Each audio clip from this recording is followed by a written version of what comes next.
It's time to brush up on your British general knowledge. I'm Ashley with WatchMojo UK, and today we're counting down our picks for the top 10 lies you believe about Britain. Before we begin, we publish new content every day, so be sure to subscribe to our channel and ring the bell to get notified about our latest videos. For this list, we're setting straight those misconceptions you've always believed about this country. Number 10. All swans are property of the Queen. We've all been brought up to believe that all swans belong to the Queen, and therefore harming them or eating them is a big no-no. However, one 5-year-old swan enthusiast wrote to the Queen asking if she could have one, and the response she got surprised us all. A representative wrote back debunking the common misconception that seems to date back to the 12th century. The monarch actually only owns all unmarked mute swans in open water around certain areas of the River Thames and Windsor.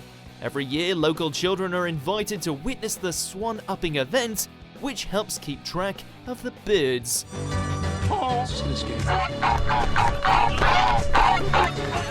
Number 9. London is buried under fog.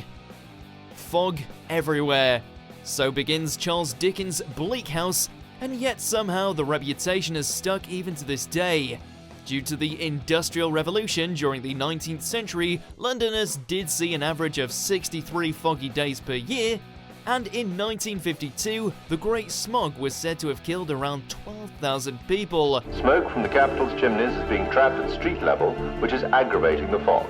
Nowadays, you'll actually find that London, or anywhere else in the UK really, doesn't even cut the top 10 foggiest countries around the world, with Grand Banks, Newfoundland, Canada taking the top spot. Once coal fires were banned, London saw less fog, and today it's not as common as you would think. Number 8. Lady Godiva rode naked on horseback. Lady Godiva wasn't just a made-up figure from a Tennyson poem or a delicious brand of chocolate. In Tennyson's versions of events, Lady Godiva rode naked on horseback through the streets of Coventry in response to her husband Leofric's oppressive tax. In reality, there are some sources that suggest that her lord husband requested she do just that, but there is insufficient proof that she followed through, with most historians insisting that it never happened. This story only started making the rounds around 100 years after her death, and by a monk whose storytelling didn't always adhere to the truth. Number 7. Great Britain, the UK, and England are synonyms. For England, James? No. For me. Getting this wrong is a surefire way to make enemies across the UK.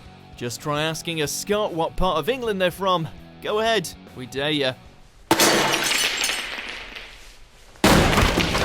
Great Britain is an island made up of England, Scotland and Wales. Great Britain and Northern Ireland together make up the United Kingdom. Emphasis on the Northern, yes, that's another border you don't want to mix up.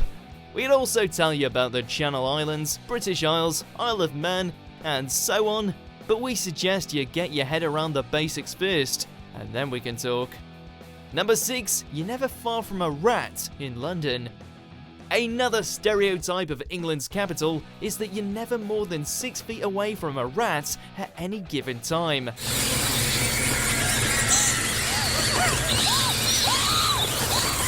Now, London is approximately 1,572 kilometers squared, and there are around 10.5 million rats in the UK. You do the maths. It's possible that a former Minister of Agriculture invented this little rumour to promote hygiene in homes, which makes you wonder just how bad things must have been. According to Dr. Dave Cowan, the truth is that you're more likely to be around 50 meters away from a rat at any time. Sounds a lot less disgusting now, right? Number 5. Richard III was a bad guy. Chances are, if you grew up in the UK, you were taught about the villainous Richard III, who walked around with a limp and had a hunchback. History tells us that he was this terrible geezer who stole the throne from his brother, locked his nephews in a tower, and ultimately had them killed. But in reality, when his reign came to an end, the Tudor dynasty took the throne. and let's just say that historians decided to record things a little differently. Shakespeare may have played his part in this retelling of events too. There's taking creative license, and then there's completely rewriting history. A horse! My kingdom for a horse! Number 4, Big Ben is a clock. One of the most iconic features of the London skyline has been dubbed Big Ben by tourists and locals alike, but it wasn't always called that. In the Victorian era, it was called St. Stephen's Tower, and until recently, it was just named the Clock Tower, and you really can't go wrong with that. However, today its official name is the Elizabeth Tower, in celebration of the Queen's Diamond Jubilee in 2012. But as interesting as this is, it's all superfluous for the discussion at hand. That's because Big Ben is the nickname of the bell, not the tower that houses it.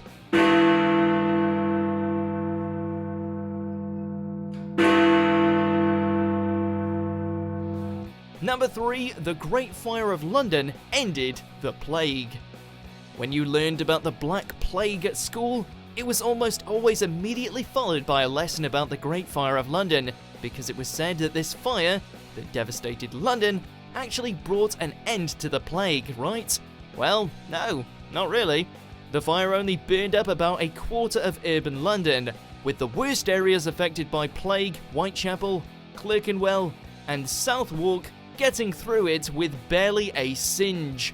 By the time the fire started, deaths from plague were already on the decline, but once the fire was over, it was still not extinct.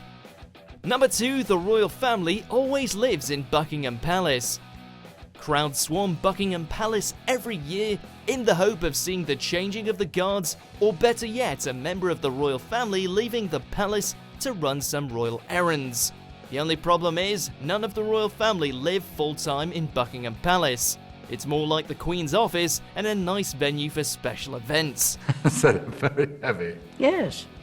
People also mistakenly look out for the Union Jack to know if the Queen is in, but it's actually a different flag, the Royal Standard, that's flown at the royal residences, Buckingham Palace, Windsor Castle, or Sandringham House when she's present. Number 1, the Queen is all-powerful. The job description of monarch has changed since the days of Henry VIII, but the Queen still does have a number of powers, and it's not all about travelling the world and waving politely. But in today's British Constitution, she has ministers who are entrusted with exercising her powers. The Queen can summon Parliament, sign bills into laws, appoint or remove ministers, appoint the Prime Minister, and declare war, just to name a few. Oh, really? Please. Boom. A lot of these motions are ceremonial, but it's good to know that if we were ever on the verge of war, the Queen has the power to pull that plug. Do you agree with our picks? Check out these other great clips from WatchMojo UK and subscribe for more great content.